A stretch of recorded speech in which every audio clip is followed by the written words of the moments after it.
यहाँ एक चीज़ तो बाटे, ऐसा लगा था जैसे रामायण काल में घूम रहा बनी।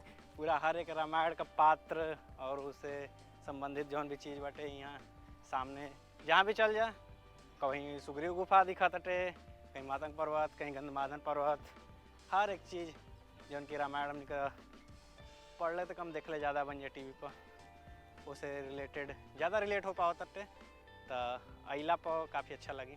बढ़िया जगह बा बाटे। मन्नत का ब्रिज यहाँ देख सकेला जा कितना आदमी का मन्नत लटकल बा जा।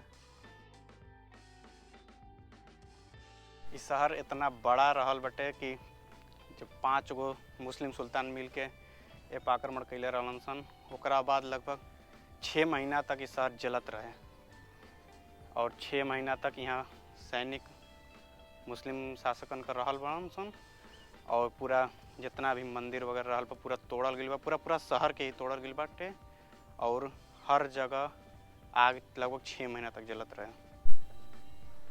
अभी हम यहाँ से अब जा रहे बनी ऊपर मातंग पर्वत पर, जौन कि सबसे हाईएस्ट पॉइंट बाटे हम्पी का, और यही के तलहटी में बहुत सारा मंदिर बाटे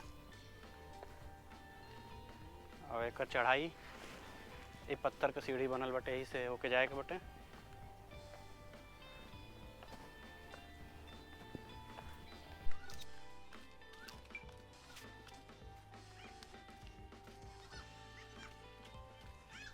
ये पहाड़ पर हजारों बैलेंसिंग रॉक बाटे। बैलेंसिंग रॉक जबलपुर से भी बड़ा सामने दिख रहा बाटे और ये भी सेम वैसे ही टच बाटे। हाँ, वो थोड़ा ज़्यादा किनारे पर बाटे, ये थोड़ा बीच में बा, लेकिन पत्थर वो से काफ़ी बड़ा बाटे। वैसे अभी जो सीढ़ी का अवस्था दिख रहा बाटे जीर्णो शीर्ण अवस्था में बाटे, वैसे ही पहले ऐसे ना रही। एक उदाहरण यहाँ साफ दिख सकेला। हाई वाला पिलर का बेस है और जो गेट का ऊपर नक्काशी कइल जाला यहाँ पत्थर पर दिख सकेला, तो पूरा साफ अंदाज़ा लगावल जा सकेला कि ये पॉइंट पर यहाँ एक बड़ा सा गेट रहल हुई।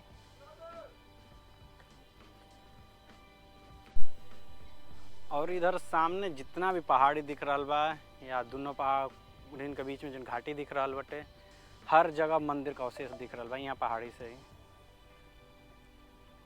तो ऐसे अंदाज़ा लगावल जा सकेला कि शहर कितना बड़ा रहल बटे। तभी हम हम्पी का सबसे हाईएस्ट हिल जोन बाटे मातंग पर्वत ऊपर आ चुकल बनी और यहाँ ऊपर भी मंदिर बटे। एक अंदर चल के देखा तनी का बटे, पहले जूता उतार देते हैं, अब अंदर चलते हैं।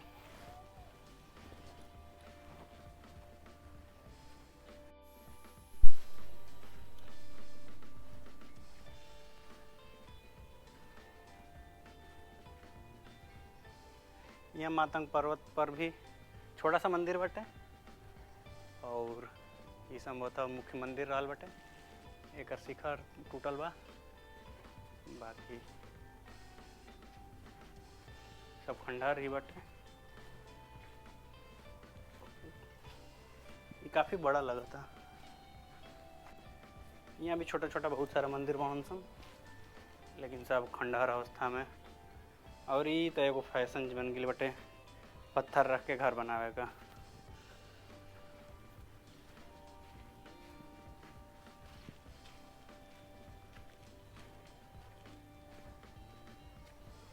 सबसे पहले जो देखनी है जब मंदिर का भग्नावशेष पूरा साफ यहाँ से दिख रहा बटे, चारों तरफ गेट बटे और सामने की तरफ में सबसे बड़ा गोपुरम बा और इधर भी सामने मंदिर बहुत सारा दिख रहा बटे, बहुत सारा बटे। और इधर सामने पहाड़ी पर भी बाटे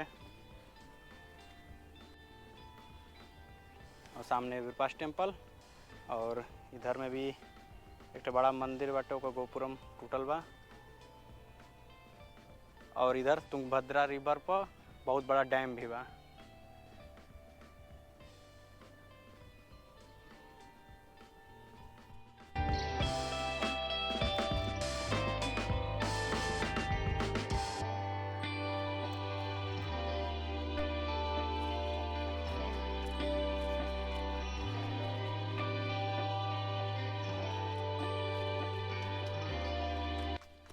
तो अब हम मातंग पर्वत से नीचे आ गए बनी और ई मातंग पर्वत वह है जौना के बारे में रामायण के अनुसार ये मान्यता बाटे कि जब बाली दुदुम्बी राक्षस का वध कैले रहलन तो उनकर शव आके यहाँ गिरल रहे और मातंग ऋषि का तपस्या भंग हो गई रहे। तो ये वजह से मातंग ऋषि बाली के श्राप दिल रहलन कि अगर ए मातंग पर्वत पर अगर पैर रखब तो तहार अंत हो जाए। एकर लाभ उठा के जब सुग्रीव भागल रहलन तो हनुमान जी के साथे आके यही पर्वत पर रुकल रहलन जा, कह सकेला जा कि अपन जान बचावे खातिर छिपल रहलन। और इधर मंदिर का मेन गोपुरम बटे, गोपुरम के बाहर से इधर मंदिर के सामने बाजार वाला व्यवस्था और इधर बैठे खातिर भी पत्थर लगल बा। और यहाँ ऊंचाई पर कुछ चौकी वगैरह टाइप का कुछ रहल है जैसे निरीक्षण करे खातिर कोई ना कोई अधिकारी वगैरह खातिर स्थान हो या फिर कुछ बड़ा स्पेशल यहाँ बाजार में हुई। दोनों और जन दुकान बड़ी सन ओकर बीच में काफ़ी ज़्यादा स्पेस बाटे, तो संभव बाटे कि दुकान के बाहर भी व्यवस्था रहल हुई।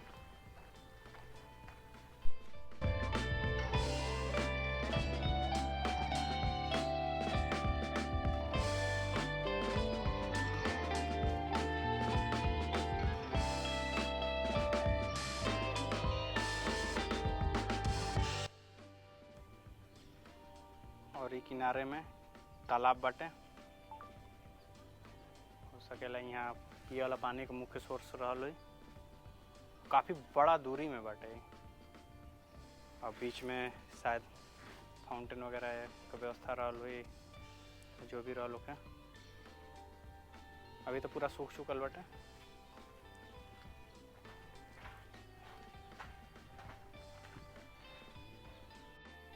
और यहाँ नीचे में छोटा छोटा घास बटे, एमा गुलाबी रंग का फूल निकलल बटे, गजब पर शानदार बा।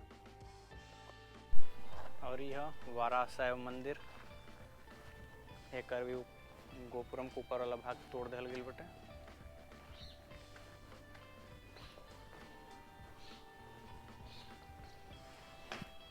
यहाँ भी मंदिर बंद बा, अंदर का भाग भी पूरा तोड़ दिल गई बटे।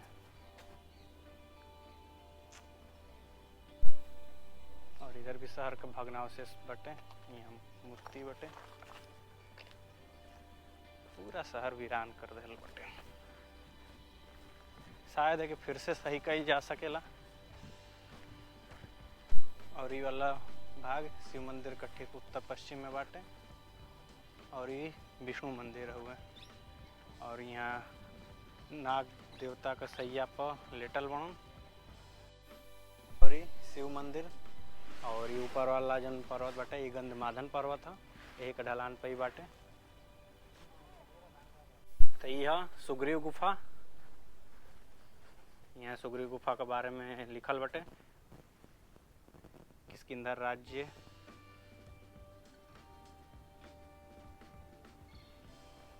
और यहाँ से एंट्री बाटे सुग्रीव गुफा में।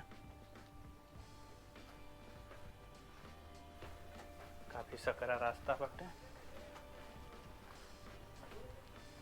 लेकिन ये पूरा ब्लॉक हो चुकल बाटे। शायद यही सुग्रीव गुफा यही है। यहाँ एक चीज़ तो बाटे, ऐसा लगा था जैसे रामायण काल में घूम रहल बनी। पूरा हर एक रामायण का पात्र और उससे संबंधित जौन भी चीज़ बाटे यहाँ सामने जहाँ भी चल जा, कहीं सुग्रीव गुफा दिखा तटे, कहीं मातंग पर्वत, कहीं गंधमादन पर्वत, हर एक चीज़ जौन की रामायण का पढ़ ले तो कम देख ले ज़्यादा बन जाए टीवी पर, उसे रिलेटेड ज़्यादा रिलेट हो पाओ तटे। तो अइला पर काफ़ी अच्छा लगी, बढ़िया जगह बा। मन्नत का ब्रिज यहाँ देख सकेला जा कितना आदमी का मन्नत लटकल बा जा, कहीं पूरा भइल बटे कि अभी ले बान बान के गइल बन जाता लटकते बा। और ये मन्नत ब्रिज का बगल में बोर्ड लगल बा विट्ठल मंदिर 500 मीटर। 500 मीटर जाएगा बटे विट्ठल मंदिर। विट्ठल मंदिर हुआ जन आप हमनी का 50 रुपया का नोट पर जहाँ का रथ के चक्का का सिंबल बाटे। यह तुंगभद्रा नदी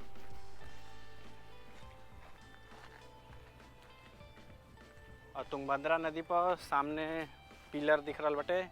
ये पिलर से ये पलटा से उपलटा जाए खातिर पुल रहा जौन की तोड़ दिल गई बटे। और सामने जौन दिख रहा बटे वो हवे ऋषिमुख पर्वत।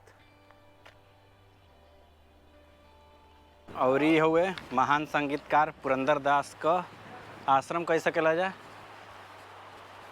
भाई। यहाँ संगीत का आनंद तो अलग है। और ये सामने पहाड़ी नाव गोल गोल राउंड राउंड खांची नियन होला।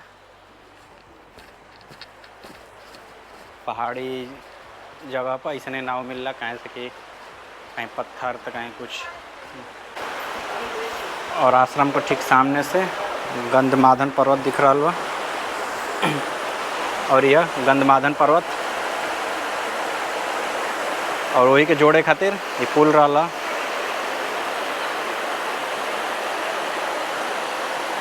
लोक और आदिवासी संस्कृति के बारे में लिखल गई बटे। और एक अनुसार विजयनगर साम्राज्य के स्थापना से पहले ये जनजाति का लोग शासन करत रहा।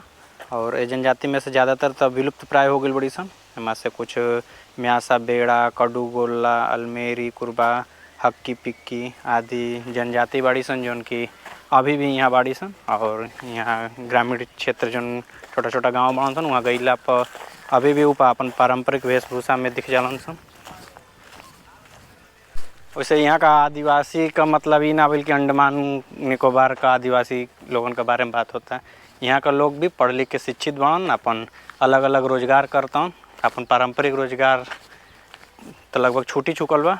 और यहाँ का मेन स्ट्रीम का जौन धंधा पानी बा वो जुड़ चुकल बा जा।